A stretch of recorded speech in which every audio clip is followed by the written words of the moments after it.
Bueno, generalmente yo trabajo y mezclo las dos cosas. Yo doy clases particulares de francés. Y entonces, bueno, cuando termino de preparar, de dar las clases y esas cosas, generalmente es que me siento, ¿no?, a escribir. Trato de publicar aproximadamente un día sí, un día no, pero a veces no puedo. Es difícil, yo nunca había escrito nada en mi vida. No. Bueno, unos muchos horrendos que nunca enseño, pero escribir como tal nunca lo había hecho y entonces es como un reto, ¿no? Cada vez que me siento delante de un texto, porque como que las herramientas las fui adquiriendo poco a poco con la ayuda de otros bloggers que sí tienen más conocimientos que yo sobre escritura y literatura como tal, porque yo no lo hacía, no sabía nada de periodismo.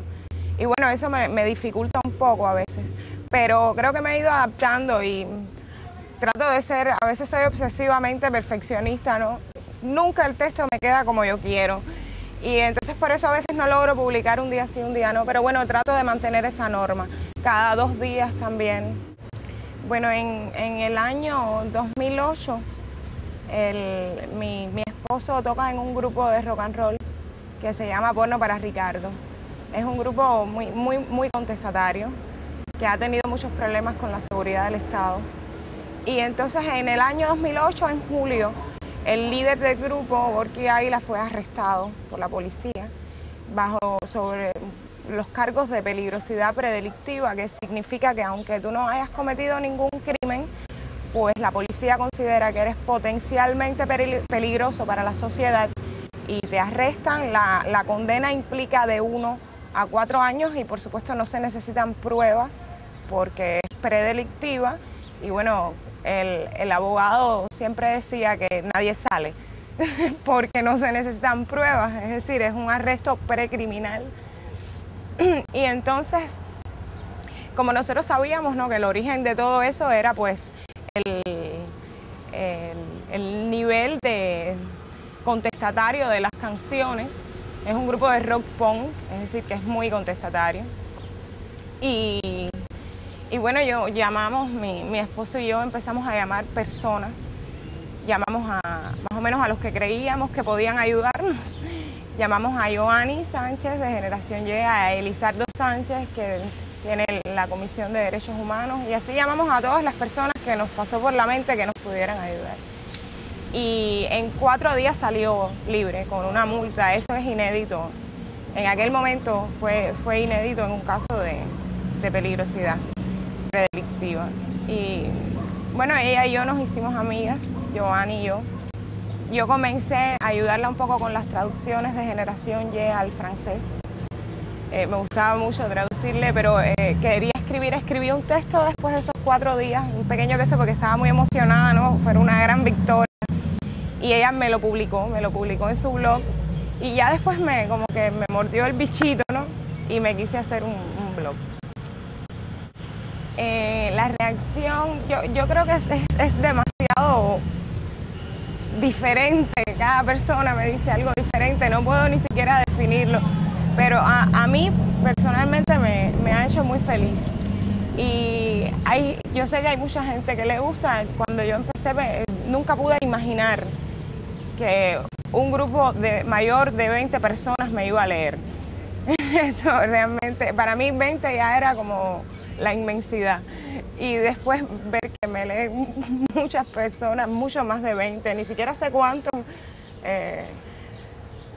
fue maravilloso, no me lo esperaba para nada. Bueno, a veces los temas me llegan. Es decir, sucede algo a mi alrededor que me inspira, que siento la necesidad de contarlo. A veces simplemente son reflexiones que yo tengo sola y después las llevo al texto, ¿no? Como que las concretizo en los textos, las ideas que tengo, las cosas que pienso, las dudas que me asaltan. Y otras veces me siento delante de la máquina y no sé lo que voy a escribir.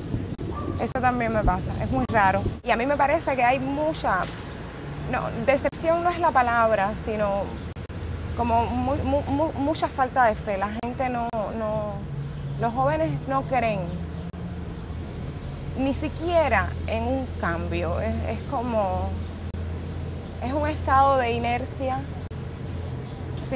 sin fuerzas para cambiar las cosas, porque como nunca tuvieron las herramientas y además es muy peligroso, mucho miedo, y entonces caes en un estado de donde nada importa sino salir del país, y casi siempre esa es la solución que se encuentra, ¿no? Es un poco triste, pero de todas maneras me gustaría mucho poder decir cuántos, porque yo creo que es la inmensa mayoría, pero siempre va a ser una respuesta subjetiva. Es que yo no recibo, como yo no recibo ningún dinero de ningún gobierno, no solo del de Estados Unidos, pues no tengo conciencia de eso. Yo como tal no. Y en la sociedad civil no lo sé, ¿no? Si hablamos de millones, pues no me parece que tenga mucho impacto, no lo creo. A ver, yo pienso que Obama, por suerte, no es como Fidel Castro, y que las cosas que yo le pediría están más allá de los límites de su poder, porque él no es más que un presidente, no es un dictador, entonces él no va a poder hacer todo lo que yo le pida. Y sobre esa base creo que tendría que escribir la carta, ¿no? Porque a veces, como uno vive en un país como Cuba, ¿no? Donde lo que yo le escriba al presidente Raúl Castro va a estar dentro de los márgenes de su poder, porque los márgenes son él, el margen del poder es él. Y creo que eso marca una diferencia importante, ¿no? Yo pudiera escribirle una carta a Obama donde yo pidiera, por ejemplo, que se levantaran las sanciones, que se levantara el embargo, el bloqueo, porque realmente yo pienso que no funciona y que ha sido una política que en 50 años ha demostrado, como lo demostró en su momento el bloque socialista, que no funcionó, y entonces las cosas cuando no funcionan, yo creo que deben ser cambiadas. Es un tema muy delicado aquí en Cuba, y me imagino que en Estados Unidos también, pero bueno, a mí me parece que esa es mi conclusión, y además el gobierno cubano utiliza para colmo el bloqueo para hacer un discurso del país víctima, del país rodeado, del país acosado por el imperio. Y eso a mí me parece que ha sido muy perjudicial para la política exterior de Estados Unidos hacia Cuba. Pero yo sé que eso no está dentro de las manos de Obama. Él no puede hacerlo porque él no es un dictador, es un presidente. Hay momentos, a ver, porque no es... los momentos difíciles han tenido sus altos y bajos, ¿no? Está la tensión de la conexión, siempre. Más o menos yo he logrado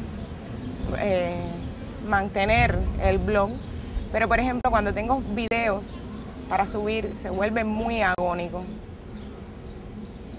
Porque demora mucho. Demora mucho o algo pasa y entonces todo se interrumpe en el 90% y hay que empezar de nuevo desde el principio. Esos son momentos muy difíciles. Pero también está difícil cuando ha sido duro cuando yo me he movido del blog hacia la calle. ¿Cuándo qué? Cuando me he movido del blog hacia la calle, cuando he salido a la calle.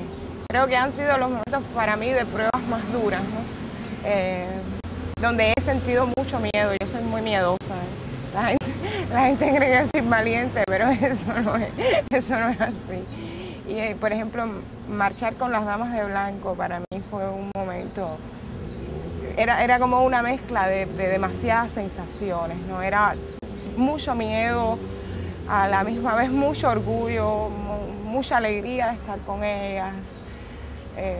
Fue una cosa muy mágica. También cuando el arresto el 6 de noviembre, que nos arrestaron a Joanny, a Orlando y a mí, fue brutal. Fue brutal sobre todo porque yo me quedé yo me quedé en la patrulla y Joanny y Orlando se los llevaron en un carro de la seguridad con chapa particular. Y yo sabía que ellos estaban mal y que yo en la patrulla era la que estaba bien. Y eso era era una sensación de opresión, de impotencia muy, muy fuerte, porque no podía hacer nada. Solamente podía esperar a que ellos me llamaran, porque no había manera de que yo pudiera saber dónde ellos estaban. Como culpable, ¿no? Es una cosa... Giovanni escribió en aquel momento un texto que se llamaba La culpa de la víctima, que a mí me gustó mucho, porque yo durante mucho tiempo tuve una sensación de culpa hacia lo que había pasado. Yo no entendía por qué yo me había quedado, es decir, por qué me llevaron a mí para la patrulla y a ellos no. Es una cosa muy rara cuando uno sufre la represión. A veces el cerebro hace conclusiones absurdas, ¿no? Que son un poco dañinas. Bueno, yo estaba tuiteando, mandé unos tweets absurdos, que no sé, hubo uno que no se entendía, pero fue lo único que se me ocurrió, ¿no? Y entonces no hablé nada. Después cuando arrancó la patrulla, que pararon en una estación y entonces un hombre de la seguridad del Estado se montó conmigo en el carro. Y él me insultaba, todo el tiempo me insultaba, pero eso a mí no me afectaba. Yo estaba muy preocupada por los otros, ¿no? También estaba Ciro estaba en la manifestación, yo no sabía dónde estaba, es decir, yo no sabía si había llegado. Tenía el cerebro así como que iba muy rápido. Eso es un miedo que siempre está presente, ¿no? Pero a la larga uno aprende a vivir con él. Y a vivir con él en el sentido de mantenerlo en, como se dice aquí en Cuba, low level. Y que no sea una obsesión, ¿no? Es decir, yo pienso que puedo ir, pero creo firmemente que no voy a ir. Cuba es, desde que yo nací en el año 83, hasta que yo cumplí 25 años, yo no tuve conciencia de que realmente habían personas que estaban haciendo algo para cambiar las cosas. Es decir, yo me sentía mal, yo era muy contestataria, yo tenía muchas cosas que negaba del sistema, yo no creía en los líderes, yo no creía en el concepto de la revolución y así todas las personas que estaban a mi alrededor, pero yo no era consciente de que había gente que en realidad estaba tratando de cambiar eso. Y yo creo que eso es lo que pasa, ¿no? En 50 años han destrozado la conciencia social y la sociedad civil en Cuba. Y es como un proceso de renacimiento. Todo tiene que empezar desde el principio. Y eso va a ser muy difícil. Para colmo, la situación política sigue siendo la misma.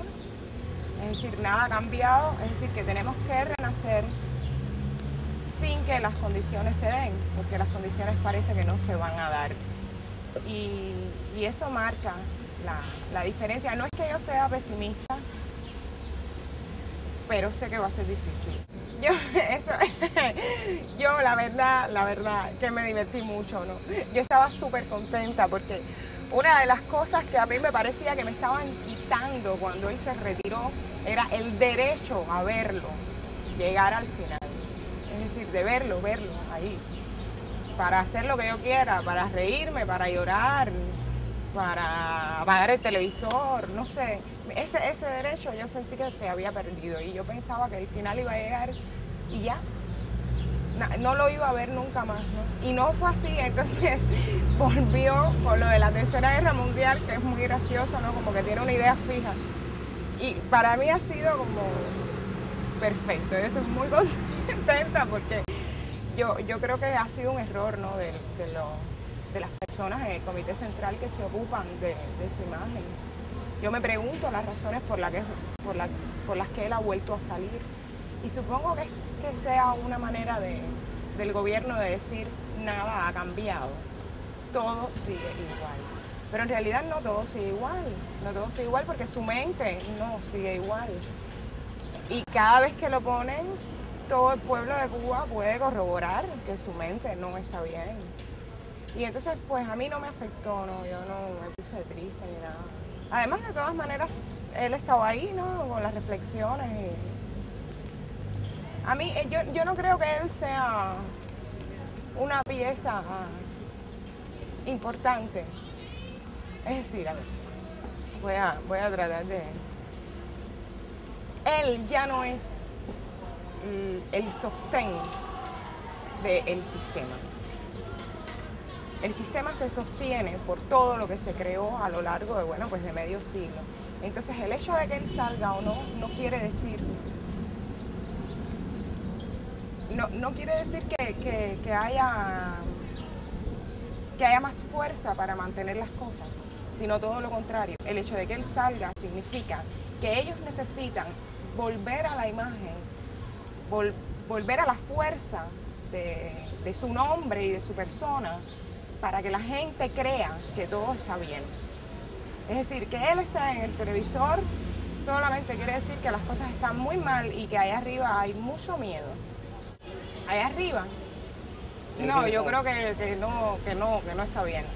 Es decir, tienen que haber, evidentemente Cuba no es la sociedad civil ni la gente en la calle las únicas que saben que las cosas tienen que cambiar.